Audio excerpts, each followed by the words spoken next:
Hi friends, your pal Scott Garibay, and today I want to talk about Dungeons and Dragons in context to Brad Pitt, Damson Idris, Javier Bardem, and I think it's Kelly Conroy's new film, F1.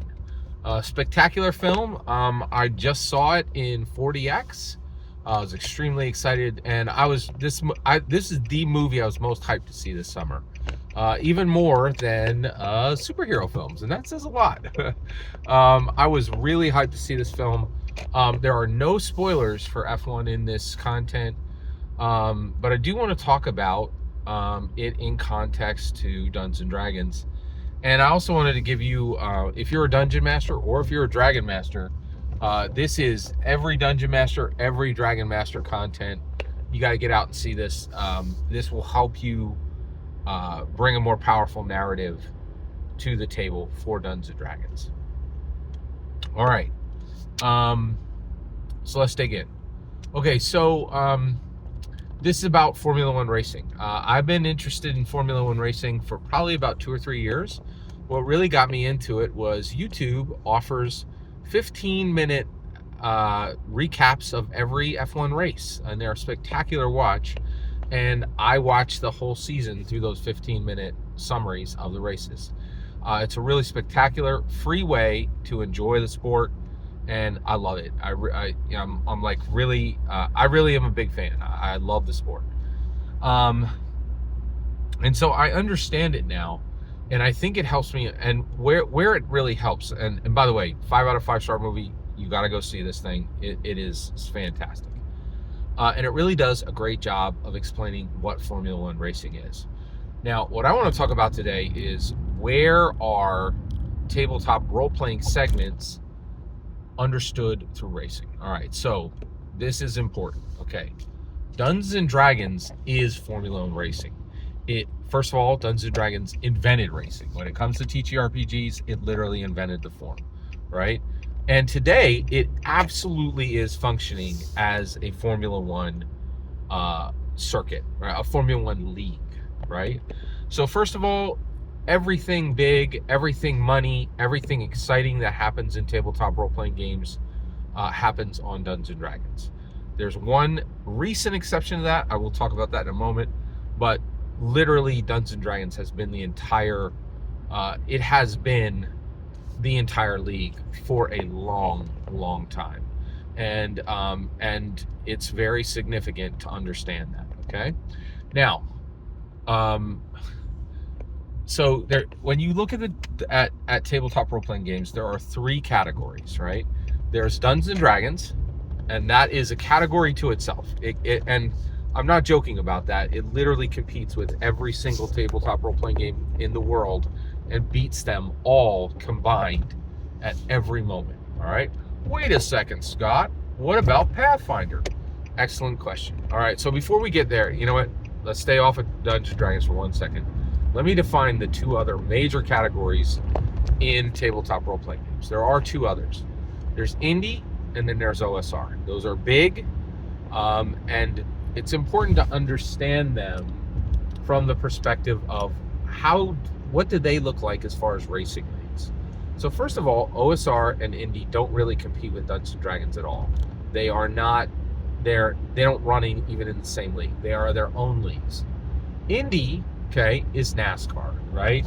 Much slower than Formula One, far less capable games than Dungeons and Dragons, but a league of its own, right? And a significant league, a league that has done some significant things, that has its own history, and that has earned some respect, okay? Now let's talk about the OSR. What is the OSR? The OSR is correctly understood as the sprint car league. Okay, now what are sprint cars? You've probably seen them. They are open wheel, and they are, they're big, weird-looking dune buggies. So sprint cars are designed to run on dirt tracks, okay? And they run around in an oval. They're literally designed to kind of drift all the time. There's almost no straightaways on sprint car tracks. And so essentially the vast majority of the time, the cars are going sideways. They have these weird, big, uneven fins on the top, right? and this is almost exclusively run in the South, right? It's really like just a hair's breadth above amateur league, right? Like it's a hair's breadth above two kids racing green machines, right? But it is a real league, and in the South, it can get a few people to sit in the stands, right? That's OSR. OSR is just, it really has become kind of a joke. It's there. The competition happens, but nobody really cares, right? So it's kind of like sprint cars. You've probably never been to a sprint car race. You've probably never even seen one on TV, right? Whereas you have seen NASCAR, and you definitely have seen F1, right? Formula One. So that's the best way to understand D&D, Indies, and OSR. They are Formula One for D&D, NASCAR for Indy, and they're sprint cars for OSR. Okay? All right. Now, let's talk about D&D and its league. So get this. Dungeons and Dragons actually had its own league and had absolutely no competitors until 4E. Okay? Now, in 2008, 4th edition came out. It only lasted 6 years. It went from 2008 to 2014, and it absolutely severed the D&D community. People were furious about it. They felt that they were trying to make Dungeons and Dragons into a video game played at a table, and they were not wrong. That is very much what was happening, and that happened because of Warhammer. I do think that is it does explain a lot, right? I do really think there was just one eye on Warhammer. I'm sorry, not Warhammer. Excuse me. World of Warcraft. Sorry, World of Warcraft.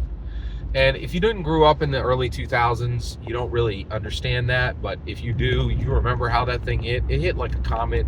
It changed video games forever. Video games are still dealing with World of Warcraft, and it really impacted D&D. So 4th edition came out, and people were furious, and it sundered in half the D&D community, right? And it created an opening for Pathfinder. And Pathfinder 1E was a very real, very important competitor to Dungeons & Dragons. And it actually entered a car into D&D's F1 League for the first time ever, right? So get this. So really, and I think it came out maybe 2010, maybe 2012, right? Maybe as early as 2008, right? But and when it came out, what Pathfinder was a way to play Dungeons & Dragons 3E, even though Wizards of the Hasbro would not sell you 3E. So that's what Pathfinder was. And it was a Formula One race car. It was like, it really did race D&D. It had fins. It was an open wheel. It was shaped like a rocket. It was, it was not even 2 inches. So it was an inch off the ground. It had big, fat, soft tires, and it could run hard tires, and it could burn tires in seconds, right? And D&D could do that, and so could Pathfinder. And Pathfinder genuinely began to race Dungeons & Dragons. And so for the first time ever, a Formula One race car came out to race Dungeons & Dragons, right? And the reality is Dungeons & Dragons was in some real trouble until Mike Merle showed up and completely fixed every problem in 4E and rescued Dungeons & Dragons from probably the greatest crisis it ever faced, right? Even greater than the Satanic Panic. Scott, how could you say that Pathfinder was a greater crisis than the Satanic Panic? Because the Satanic Panic was not a crisis in D&D. It was absolute rocket fuel. Nothing could have positioned D&D better than for every mom in America to freak out over it, right? And that's exactly what happened. It was literally called MAD, Mothers Against Dungeons & Dragons, right? And it made it the absolute rock star of the entire board game industry and the entire tabletop role-playing game industry.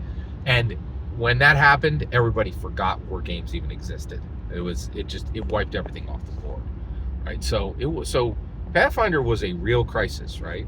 And then that's got swept away in 5e. Okay, and then that Formula One race car that was Pathfinder 1e was completely dismantled and has never been reassembled because of Pathfinder 2. Pathfinder 2 was the dismantling of Pathfinder as a Formula One race car, and it has never competed with Dungeons and Dragons. And Pathfinder 2 was pretty much DOA, and I don't even think it matters to this day. Only like just a few crunchy. It's not grognards. It's just the people who are like the crunchiest form of D&D play Pathfinder 2, and it's a shadow of itself, and so it's gone, right? Now, does that mean that Dungeons and Dragons is alone on the track? Yes, Dungeons and Dragons is alone on the track. Does that mean they're safe? No, right? Well, wait a second, Scott. If there's no car on the track, then how are they not safe? Well, Daggerheart. So what Daggerheart is Daggerheart is a Formula One race car that has been built, that is in the pit lane and is about to get started. It is not even started. Okay, Daggerheart is not even started, but it is built. It does have a driver, right? It has a pit crew. Daggerheart is built. Okay, who built it? Spencer Stark. Who's the driver? Matthew Mercer. Who's the pit crew?